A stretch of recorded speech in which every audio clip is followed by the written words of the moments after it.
ကြလို့အဝေးဆုံးလွင်ချင်ဘဝရဲ့အချိန်တွေကိုအစကပြန်ယူခြင်းအပျော်ဆုံးနေ့တွေမုံဝါရခဲ့ပြီရင်ခုန်နှံတွေကိုပြန်ကြရဲ့ခိုင်မာ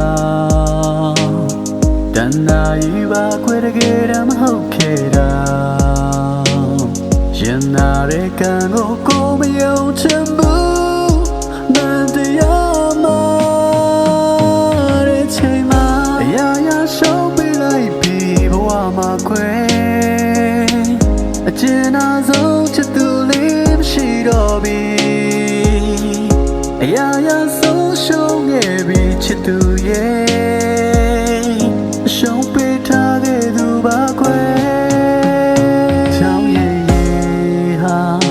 တရားအောင်စီမှာမတည်မြဲခဲ့ပါစီစဉ်ပြောက်ခွဲချစ်တခုကိုယုံကြည်ရှိတ်မှတ်သူရမမျောမှန်မြတွေအကုန်လုံးမခဲ့ပြီနေပြောစရာချိန်တွေကုန်သွားတဲ့ဘဝမှာဟန်ဆောင်နေနိုင်သူပြန်ပြီးတွေ့တဲ့ချိန်ရန်သူလိုရင်ဆိုင်နိုင်ယူသူပြောနိုင်အောင်မလားတည်ချင်တဲ့အရာရာရှောင်ပေးလိုက်ပြီးဘဝမှာခွဲအကျဉ်းနာဆုံးချစ်သူ